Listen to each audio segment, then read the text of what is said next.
Yeah, so you got to do all the saturation and the tint, but not quite the value ones. Well, I've done 3. Oh, yeah. Oh, that's great. Yeah. But I could just keep going. I do really just enjoy, I don't know, just mixing things and being like, oh, I didn't mean to do that. Or, oh, how did I do that? And then keep going. Like, I don't know. I just find it really fascinating. Oh, that is so good to hear. I'm really happy to hear that. I think, oh, sorry, Kate just came in. So, but we were talking with Erica about the exercises, and she was saying she could keep going. And to be honest, that's absolutely the intention. I mean, I just send one page, but by all means, just do as many as you want. It is quite therapeutic, isn't it? Yeah. Can you now? Got it. Thank you. There we go. Well, it must be just us. I think everyone else probably is in similar situations, either finishing shopping, or kids in bed. Trying to find a time to fit everyone. Yes. Yeah. So yes, and I actually found it quite nice to watch the video on the weekend when I had a bit of time. I did the last one last weekend, and it was quite nice to sit and do it quietly when no one was around, and I enjoyed and I actually watched you doing it, and I was doing it at the same time. Oh, that's so good. I hadn't done the blacks yet. Like I've done one panel, but then I was like, when I was doing it, I was like finding I was adding more blue to make it darker. Yeah. And then I overshot on the yellow a little bit. I was like, oh, that doesn't look right. And then when you were like, just start with a little pinch of it, and I was like, it made a big difference actually. Yes. But mixing blacks is just really hard. I just get like this purple or this brown thought. So it was more challenging than what I thought, actually. Yeah, that's really interesting to hear. I mean, we all find different things different, but I do remember that mixing blacks the first time I tried, it was very similar. You just add a lot of whatever, and then suddenly you end up with brown, or you end up with the green. It's like, oh, how do I make black? But then eventually it's like, yes, I can tell that looks, because there's black, like black, but really it's all a mixture of something. So there has to be a predominant one, even though we're trying to make it as neutral as we can. We're only humans, and we don't have a machine to say, oh, we're putting this much blue and this much red and this much yellow, and it makes it a perfect black. So it's really good to keep trying, because you might find a color that you actually really love and think, oh yeah, just add a little bit more yellow, but I really like that sort of greenish or muddy brown or something. So that's really good. Yeah. So, and then how did you go with the so you haven't done the value, Erica? Value, I am sort of struggling to grasp it a little bit. And I haven't done that exercise yet to sort of open my eyes a bit, but yes, I am finding that the most challenging so far. Yeah, absolutely. And to be really honest, I did think that this is the one that most people would struggle, because it's just not easy to see it. You just see color and you think, yes, how is that color, sitting next to that color, and he's, in the same grayscale. I just see yellow and blue. How can they be? But I have been doing your squinty thing. Yeah. And I do notice that is helpful, but I haven't been able to just Well, I'm wondering, do that, but also do take a photo in black and white of whatever exercise you do. Like even in the one that I sent, how in the last page, and I even said, oh, I could have made that one a bit lighter, and I could have made that one a little bit darker. You think that you see something, and until you see it in black and white, then it really shows you, oh, hold on, this just your exercise. Yes, that one. Yes. I can see. Yeah, some of them are really good matches, and other ones you're like, oh yeah, that one could be a bit darker. Yes, exactly. Yeah. And then it's like you think, oh, well, it is really tricky to see. And even when I think I got them right, then when I did the photo, it's like, look at that. That yellow is way too light compared to all the others. But that's fine, because then what you do when you do have the black and white, you can go back and adjust it. And that's a question you have to ask yourself. I mean, how close do you need to be in value? This is just something to tell you if it is something that you would use in your artworks. Because like I gave my example with the paintings and the shadows and my really stylized paintings that are quite blocky and harsh, it has very defined edges. I use it to my advantage to lose some of those edges. And it really, they don't have to be, I never would go and just take a black and white photo of that and just think, oh, did I get it really right? Are they exactly the same? It's just more a visual thing that I think, oh yeah, they look very similar. And when I squint, sometimes that line disappears. I can't see the line between the colors. And I think, oh yeah, I'm happy with that. So that's a judgment that you will have to make with your paintings. But this gives you the idea that you can take it really far, so detailed, if you do want to be exact and super precise. So go and take the black and white photo and just see, oh, how close am I? As an exercise, I think that is great to do the black and white, because you can then see if you were really far off or if you were quite close. Like, you know, sorry, my kids are, but yeah, so you know, they don't have to be exact, but it's a good way to start seeing it when you have it in black and white. It does really tell you where you're actually could tweak things a little bit. If I wanted to, I could come back and just lighten things up and brighten them or make them a bit darker, but I don't know, I'm probably not too worried. Because it was just an exercise, but it does show you that I would follow that process if I wanted to get them really exact. Yeah. That makes sense, or did I blabber on for a while? No, that makes sense. Yeah. So yeah, so I think when you go and do the exercise, just try to think, if you did do your grayscale, is when you do your pairs or you have 3 or 4 colors, would they sit similarly in the light and dark value scale?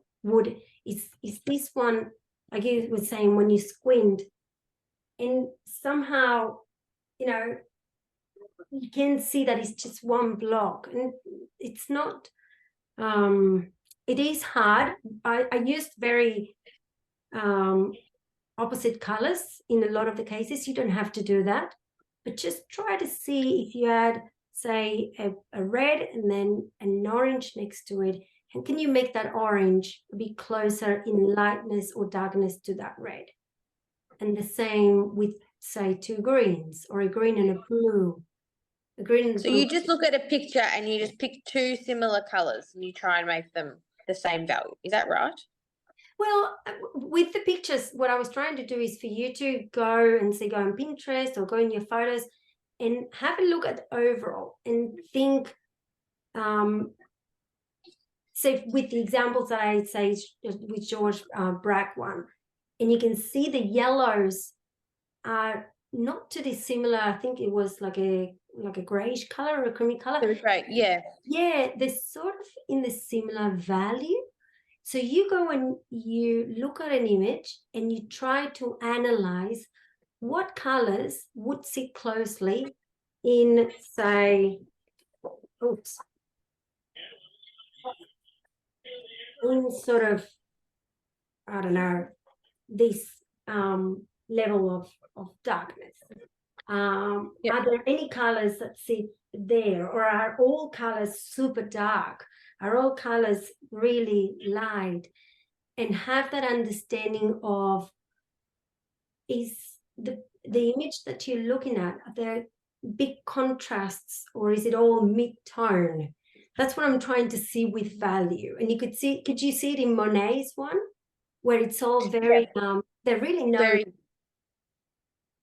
It's all very much the same sort of colors. It's not really light or really dark. It's just sort of mid, isn't it? That's right. So when you go and you pick your images and you look at them in color, try to see if you can find those differences and then go and turn them into black and white and think, oh, did I get them right? Was what I saw in color what it actually shows me in black and white? Because black and white will show you it'll show you this pretty much. It'll show you the grayscale. Yes. You see those differences. So Yeah. when then you go and do your value, you can do it before, you can do it after. And it doesn't need to be from an image necessarily, but just grab the colors that you have and start playing with, just pick one color and then go and try to find another color that you can put next to it that will be similar in that level of darkness or lightness. So to that second color, either to the first or the second, you might have to darken it or you might have to lighten it to make them be in that same range. And like I was saying as well, you can add black or white, but you can also add yellow if you want to lighten one color. Just be mindful that you might turn it into, if you're adding yellow to a blue, you're going to turn it into a green eventually. So just tiny little bits with the white, it won't desaturate it as much as if you add just white and make it like a pale blue, let's say. So yeah, I'll give that a go. I will too. Yeah, does that make sense? I like the idea of looking at things in black and white to see. Yes. Like changing it from color, like on your phone, you can do that with your own paintings and things, change it from color to black and white. I'd never thought of that. Like, yeah, exactly. To see. Yeah. And it's funny because like I had in my head, I knew when I was trying to do the exercises and take some examples, I remember, talking about value, the paintings, because I do that purposely to have the shadows the same value usually as the background, because I want to somehow make it one larger area than little bits of snippets. And then when I turn it into black and white, it showed me, oh yeah, okay, they look the same value. So it's reaffirmation, I suppose, that where you're looking, you're sort of on the right track. And it is not something to feel too bad about if you can't get it right. Like it took me a really long time to get value. And I didn't even, for a long time, I didn't understand what he's talking about value. How these two colors have the same value? They're very different. And that squinting and then thinking about, where do they sit in the level of darkness and lightness? Then it helps to see it a bit differently. And I think as well, going into the images and just picking at random and saying, oh, okay, what's happening here? Is it more mid-tone, or do I have higher of contrast? Or is it really light all over overall? Then you start seeing how, the masters as well place things. That was very fascinating, that George Braque one. I didn't really I didn't think of it. And then when you see it in black and white, it's like, oh, it was very clever how he did it. He just put everything in the middle. He really contrasted it, and then he surrounded it by a mid-tone. And it's like he just focused it all. So I hope it helps with value to start playing and I think it's experimenting and then I think like you said, referring to it as like a grayscale, I find really helpful in my head. Like to understand value. I think I'll give them a go. They're tricky though. It is really tricky. I'm sorry to run, but I will be back. Yes. Yeah. Be back. Okay. So how have you been finding it, Kate? Good. I really enjoyed the color wheel, because I don't know that I explore enough mixing paint myself. Yes. Like I mix a lot with white, obviously. But it made me think all those other colors I could be using. Because I don't think I mix enough. So for me, that was the best part, because I suddenly went, oh my God, why am I not mixing these colors? What do you do usually? What type of art? I've just started painting again. Only this year, really. I did art at school for a long time, and I painted when I first got married. I did a lot of painting, and I just haven't had any time. And earlier this year, I'd painted a few pieces. I actually work in a primary school, and late last year we did a course with all the teachers. Did a course. I work in the office, and I said, "Oh, I'm going to do that course too." And it was using where are they? Oh, the Posca pens. But it was painting I painted a whole gum blossom using it. And at first when I started, it was so foreign to me that I was like, oh, I don't like this. And then suddenly I realized how you can blend them and mix them. And I went, oh my God, I love these. And so that made me sort of start again. And then I live in Concord in Sydney, and we had a little gallery that just opened earlier this year. And I sort of went in and I spoke to her and I said, oh, would you, do you hang anyone's art or anything? And she said, oh, and she said, come in and chat. And I went in and I came home and I said, she's so lovely. And she said to me, well, what we've decided is we're going to have exhibitions and you're going to be our first. And I went, I haven't got enough art to do an exhibition. Anyway, I came home and it was school holidays, and I painted and painted and painted and painted and painted. And I ended up I did little wood blocks and I did canvases, and I ended up with a whole wall on her, like in a gallery, and had an exhibition for 2 weeks and went, oh my God, I'm going to start painting again. And from that, I've sort of just been painting, but I like using colour. Yeah. I like doing fruits. I love doing pears. I do florals, and I haven't gone back. I need to go back to the gum blossoms because I do love those, and I haven't done any of those for a while. But so I just sort of tend to I've got every colour paint under the sun. I've bought every colour from everywhere, and I would have, like, I'm looking at them around me, hundreds of colours, but I don't mix them enough. Yep. So I think I don't mix enough, basically. Yeah, I know. One other person was saying exactly the same. She was saying, oh, I have so many colors. I just realized that I'm going to focus on watercolors, and I realized that I have a million colors and so many colors that I don't use. And I get so overwhelmed because I just have so many that I just don't even want to start. Yes.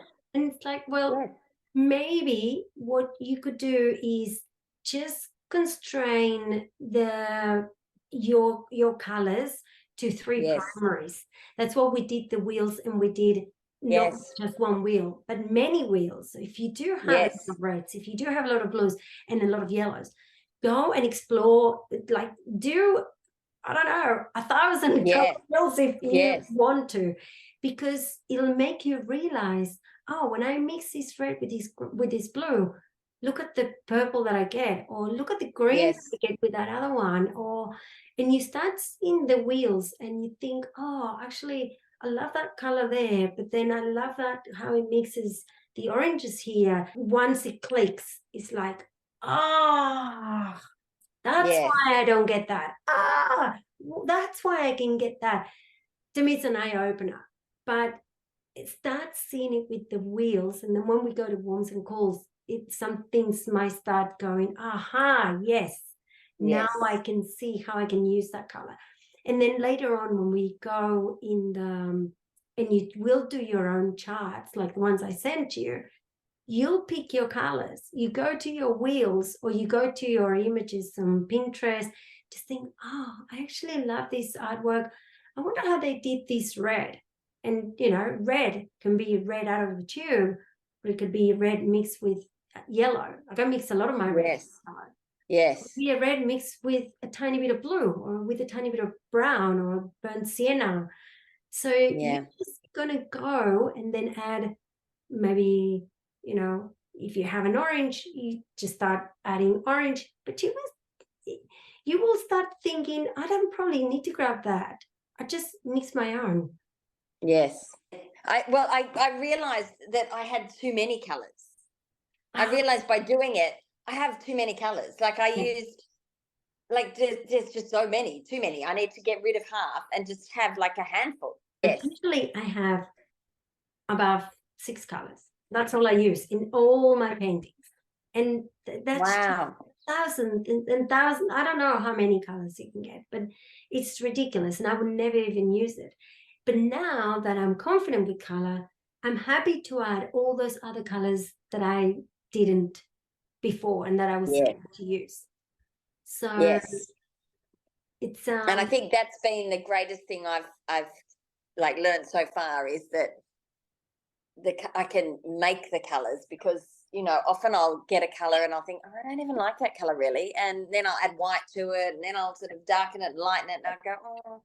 But I can now refer back to my color wheels, and there were so many, and I think I put up on the Facebook group. Yeah. Some of them were so good. Like, I looked and went, my God, I look for colors like that. You try and buy them in a tube and you can't find them. Oh yeah. And some of those beautiful greens, like, oh my God. Yeah, and you don't really want to buy we'll talk about as well, pigments and translucency and things like that. You just don't want to buy too much. Just explore with what you have, and you might think, oh, I really love these colors. So then when you go to the art store, you might actually buy it in a tube, but at least you know that you can make it. Yes. And it probably won't be as close. When you go to buy one in the store, you'll probably get it and squirt it out and go, well, that's not actually as nice as the one I mixed. Yeah. A lot of the time it's like that. Yeah. Yeah, right. So it's been good. Yeah, I'm glad to hear. You're back, Erica. Oh, sorry. I'm back. What you were saying about the colors is, I agree. I actually just got a delivery of paint. I ordered it a while ago, and I was going through the colors that I picked, and half of them I was like, good selection, lots of blues, a few reds, but then I picked like, greens and pinks, and I was like, I could probably make them if I buy the right primary colors, but you live and learn. Exactly. And you will use them at some point. Maybe now, actually have them now, because when I was saying to Kate, when you do your charts later on, probably module 4, I think it's going to be, I will encourage you to make heaps of charts. They do take a lot of time, but make them, and do use those colors that you bought, that, those greens that you think, I could have probably mixed them, or the pinks, because you'll mix them with something else and you'll get this beautiful color and think, I can use this too, plus my primaries. And as long as you have, this we'll touch as well in another week when we look at harmony, as long as you use all those colors that you're just using in your artwork and not start adding in too much, then there will be harmony in it. So keep them there, and you might be able to mix your pinks and greens, but still make your charts with them, because you might get really lovely mixes and think, yes, no, I really love this green. Yeah. That's really good. I was just saying, Erica, I love some of the colors I mixed that I would never have even thought of doing myself. Like, I would have gone and tried to buy a green, especially greens. I tend to go and buy greens and I can never get the right green. And I've looked at some of the ones on the color wheels now, and I think, my God, I love those greens. Yep, same. And I was like, I looked at some of them and I mixed them, and I was like, pretty sure I've got that in a tube. Yes. Well, and that's the thing to know as well. Sometimes when you buy them in a tube, the tube could be a bit more expensive, because it'll be a mix, if it's a series 2 or 3, but you mix that same green with the series 1, it's like, you paid a lot more for that tube. It's so much cheaper.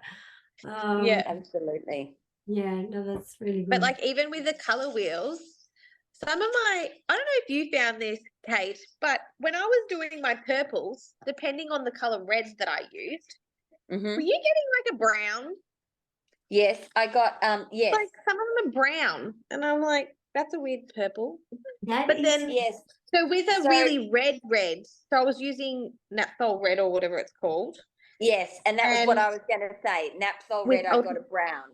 Yes, so it must have a bit more of a brown pigment to it, I suppose. But then when I use like a more burnt red, like a magenta red, I got a really, really nice purple, like a really nice purple. And I was like, that's actually purple. I made purple.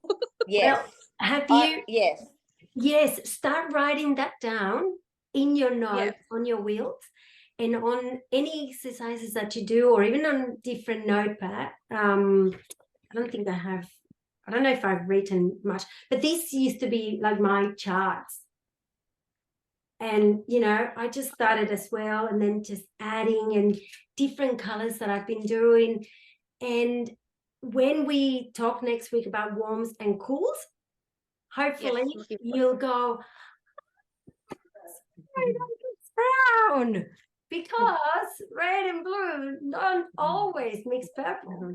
And No. No, they don't. yes, that's what they teach you. It's like, oh, no, it makes purple. Well, it does, but not always. And that's when the brain and the eyes and the hand, you know, at some point they just click. Something clicks. Yeah. Then you just do this naturally. You don't even have to think about it. And then even when you go and you mix on your palette your colors, and you think, oh, no, I'm getting this. And you're not thinking, oh, I'm getting this because I have warm in this, and I have cool in that, and I have red in that, and I have blue in this color. You just know exactly, oh, yeah, okay, I just need to redo it, and I will do this, and that, and I'll just get it right. It Yeah. will happen automatically. I feel like at the moment when I mix colors, I just sort of doing it intuitively. Like I'm just like, yeah, I need that to go in here to make it like this. And sometimes, like most of the times, it works not too bad, and sometimes I'm like, oh, that doesn't look right. But I'm finding this really helpful to have some theory behind what I'm doing rather than just winging it. Yeah. Because it's been a long time since I've done any painting and stuff, and I was like 15 when I did it. So I'm finding it very helpful actually to have some theory behind it, because I like some theory, but it's really nice just to mix and see what happens, really. I'm so glad to hear. Yes. And I'm the same, because I think the theory I learnt was back when I was at school. When I was doing art at school, and you learn all that obviously, but then you sort of just forget and you just sort of go along. So I'm the same. I think for me it's nice to have like something to follow and something to look at and actually stop and do this rather than just paint. Yes. Yeah. I agree. To know why. When I know why something is working in a way, then my brain somehow accepts it, and then I can understand, and then I can do it. But if I don't understand, if I tell you, well, if you do this and this, you'll get that, but I don't explain to you, well, you'll get brown because of this and this and that, then you will keep doing it and you won't understand it. So next week you will understand why those two colors gave you brown and not a purple. So I hope, I try to do a little bit of, I don't want to overwhelm with theory, because I think the theory is really good, but this is as much as we really need to know to start getting our colors right. And a lot about doing color, and I don't know if you were scared of color or not, but if you have said, I was afraid, and I was afraid. It's just like you were saying, there's so many colors, what do I do? It's about just doing it, just grab the brush and play without any expectation that it has to be right. You just experimenting, and you're exploring, and then you're finding what happens, and you're note-taking and recording. Hold on, when I did this blue and this red, I didn't get purple, but then I used magenta and I got purple. So you will, over time, those things will sink in. And I hope that with the theory, it just helps, and the practice that you're doing just helps to, that's what I was sort of saying, that it's a lot. I know it's hard to find the time, but I find that sitting down and actually grabbing the brush and the paint, it just starts to get into a flow. And then that connection eventually happens. But because there's no expectation, you're just sort of free to play. Yeah. And I think that's the thing, having the time, and that's where I found on the weekend, just having the time to do it. Yeah. Because you find the time to paint a painting or paint a canvas because you have to, or you want to, but you don't necessarily find the time to do this exercise and this theory and the practice and all of this sort of experimenting. You don't find that time to do that. And that's why I wanted to do the course, because I thought, well, I love doing courses, and I like doing art classes with people. And so I think, because I can keep learning. Yeah, exactly. Yeah, and there's always something to learn. Like always something to learn. Yeah, I'm the same. I never stop. But yes, I think it's, if you can have some time this weekend to catch up, because next week it will be quite, I think, whether daunting, I don't know, like there's a lot of talking about warm and cool, and this color leans towards this and this color leans towards that, and then when you do this, you know, you may already know it and it makes really sense really quickly. But even for me, like writing it down, just think, oh, I think this is going to be a heavier, it's my favorite, because I love warm and the cool, and that's how I feel everything absolutely makes sense. When you want your bright mixes or your dull mixes, because you get your wise answer. Like, why does this happen? You know, you can keep doing it and accidentally find a way to not do it. But when you think you know exactly why it is happening, then you can make informed choices and not do it next time. Or if it happens, then you realize, oh, yes, of course, I got that mix because, yes, this blue has this and this red has this. And yes, it's if you can catch up and then have that, I mean, value is not so important to do before next week, because value is more like a general knowledge about color. It won't really influence your mixes as such. It might influence, you know, how you design a painting and think about, or where I put my lights and where I put my darks, but or your midtones, but your tint, tone, saturation, shade, I probably would recommend that you do that, because especially with saturation, when we start talking about complementaries, then it will, you know, the next exercises will be build upon that. So that's good. Thank you. Nice to meet you in person. Chat. Nice to meet you too.